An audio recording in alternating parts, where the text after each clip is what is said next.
Hello everyone, welcome back to the channel. Hope you're well. Thank you for joining me. Before I talk about the subject of this video, I just want to give a quick shout out to Gary the gardener.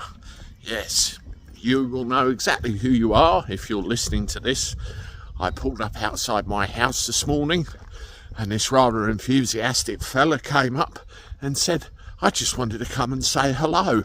Apparently he's seen me wandering up and down the roads recording and thought he'd come and have a chat. So thank you very much, Gary. Well, let's get on with it. As you all know, I've become very much anti-reform in my way of thinking. Well, I'm more anti-Nigel than anti-reform, to be honest with you. As I've said in a video in the past, I wanted to give him another chance after cocking it up royally, at least in my eyes, on the last couple of opportunities, and look where we are again. I'm aware of the Rupert Lowe situation, what's come out in the press and what both sides are saying, and to be honest, my stance on that hasn't changed.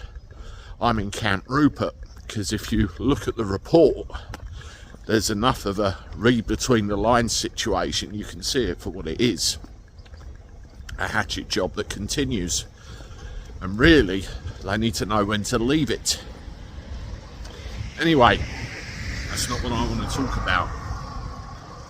If you remember the general election, or before that, Nigel came on and he said that he was going to commit to 5 years of being the leader of the Reform Party. We thought, well, yeah, we're going to win the general election. That's when we all had a bit of hope that Nigel and Reform were going to be the answer to our prayers. Boy, were we mistaken.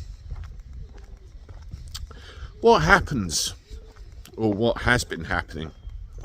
We've obviously seen all the blowout and all the situation to do with Rupert and everything else, and the way we're talking now, potentials of coalitions and where do we look, is there enough time? But what about Reform themselves? Let's not take the eye off the ball. Now, I did a live stream a little while back, a good couple of weeks or so now, entitled Can You Sack Him? And I was of course referring to Zia Yusuf, or Mohammed Zia Yusuf, if we give his name. And apparently anybody that criticises him is guilty of that R word ending in ism. Yes, he's even started throwing that around. How woke of him. Well, what concerns me, and it's very concerning, is Companies House and how that ties into any potential future. Now, the title of this video is Have I Gone Crazy? And the reason I titled it that is because what I'm about to say, you could well accuse me of having gone crazy, but here goes. If you have a look at Companies House, and I'll put the screen dump here so you can see it. This is the list of directors of Reform 2025, and you can see how it's all set out. It's Nigel and Zia Yusuf, and Reform 2025 is listed as a element or person of significant control over the Reform Party itself, thereby giving by proxy full control of the party to Nigel and Zia. That's how it works. And just to qualify my remarks, I'm a director of 2 companies myself, so I have to know how it works, otherwise what's the point?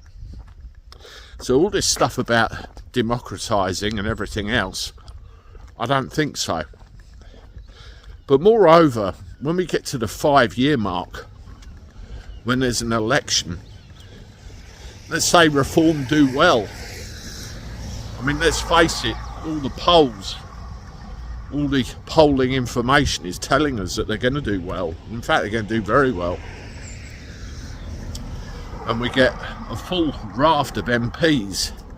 What if they win the general election?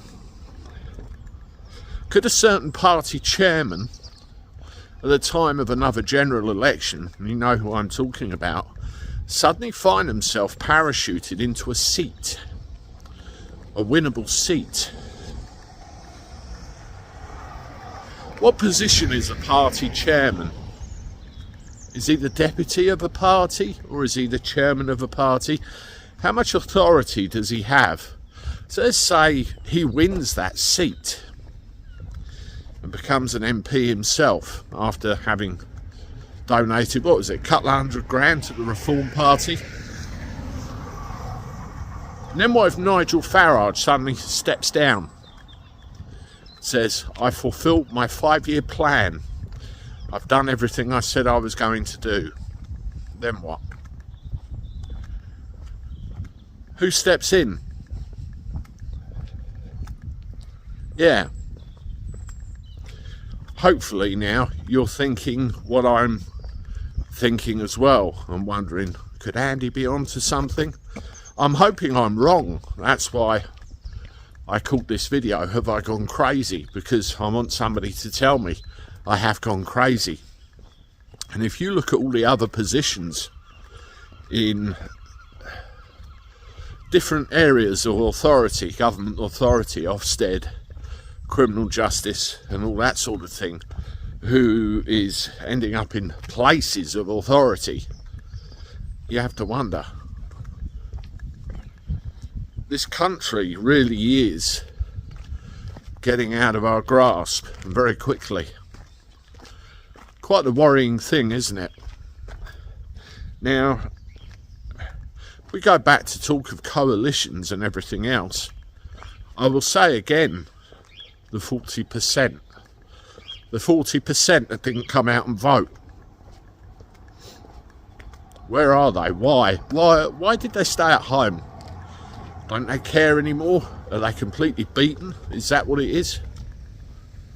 They need to get out. They need to come out and do what's necessary. Otherwise, we're going to lose it. We're going to lose it all. And to those that keep harping on about, oh, it's the voting system, you can't change anything, I don't believe that, and I think deep down, neither do you. You've just been trained to think that. And all the while you do, they've got you. They've got you by the proverbials, we shall call them. Don't know what you all think of that, but that's the way I'm starting to see it. So I've got to ask you at the end of this very long video, have I in fact gone crazy? Or you might even call me paranoid. Let me know what you think in the comments. As always, thanks very much for watching. Subscribe to the channel if you haven't done so. Hit the like button. I look forward to talking to you soon. Toodaloo.